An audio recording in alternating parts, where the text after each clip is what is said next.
i els pensaments com a peixos nedant en un vaivè que no s'acaba mai.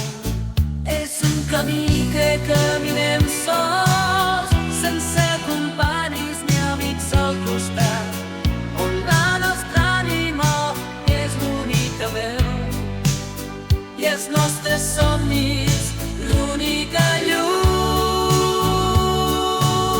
La solitud pot ser amic o enemic, dependrà del que vulguem escoltar. Si la nostra ànima crida ben fort, o si volem fugir del món per estor, una estona.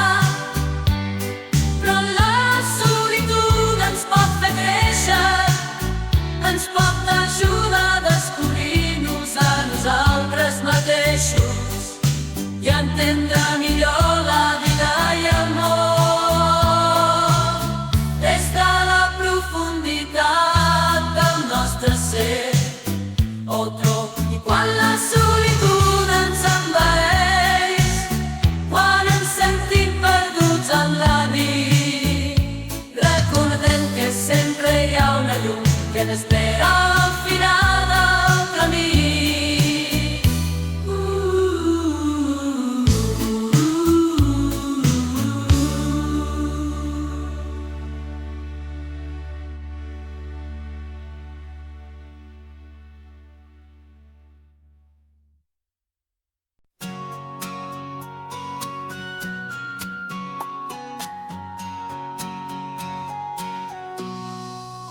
La solitud és un mar immens on el silenci són onades i els pensaments com a peixos nedant en un vaivè que no s'acaba mai.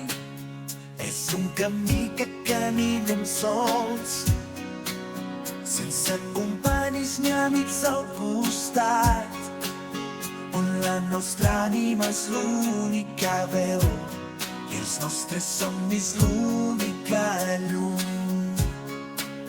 La solitud pot ser amiga o enemic, dependrà del que vulguem escoltar. Si la nostra ànima crida ben fort, o si volem fugir del món per una estona. Però la solitud ens pot fer créixer, ens pot ajudar a descobrir-nos a nosaltres i entendre millor la vida i el món des de la profunditat del nostre ser. I quan la solitud ens envaeix, quan ens sentim perduts en la nit, recordem que sempre hi ha una llum que ens espera al final del camí.